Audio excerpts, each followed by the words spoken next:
Hello everyone, welcome to Richmond Park. Here we are.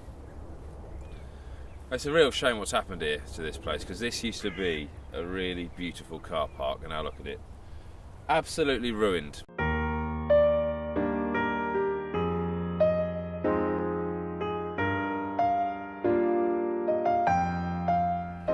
It was 2 years ago today, on a bench in Clapham Common. I just don't feel like I did, Tom. I'm sorry. But Sophie, I've bought you a star. What? I've bought you a star off Groupon. I've named it Sophie. It burns for eternity like my love for you. But don't feel like I did, Tom. I'm sorry. It's over.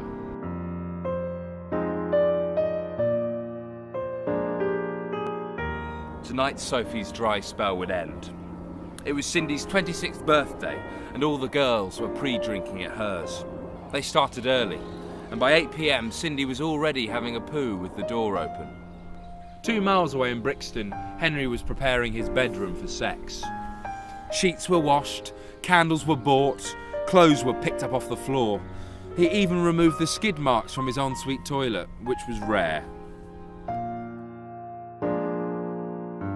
Henry showered and he deodorised and he put on his most hilarious comedy t-shirt. Hell, he even sprayed aftershave on his balls, which were freshly shaved like a swollen brain. "I want to dance! I want to dance!" squawked Cindy as she fell into the road, chicken wing in one hand, cigarette in the other. An illegal minicab stopped inches from her head and the girls all got in. "Take us to the Swan!" they bellowed, before demanding that the driver put on Magic FM. They pull up at the club. Cindy pays using a £20 note concealed in her bra and kisses the driver on the lips. Our harem join the queue. A shivering army, all waiting to pawn their dignity to pay the debt of their own loneliness. The Swan, a Narnia of orifices, all waiting for tenants. Henry's inside at the bar with his rugby chums doing Jaeger bombs. A chap nicknamed the Beast is wearing a toga for no reason. And a bloke who nicknames himself Captain Fanny Smasher is blowing a vuvuzela. Across the room, Sophie's really drunk now and telling all her friends how she's going to give up her job in finance and move to Dalston in East London to open up a restaurant which sells only porridge.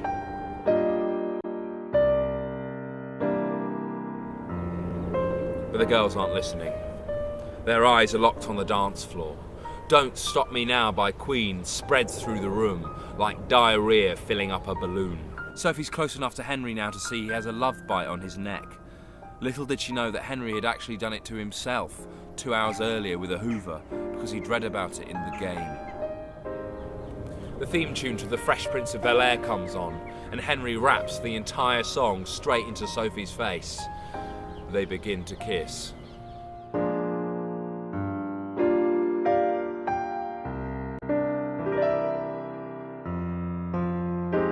Now it's 4:30 a.m. and our star-crossed lovers are in Henry's dishonestly fragrant bedroom.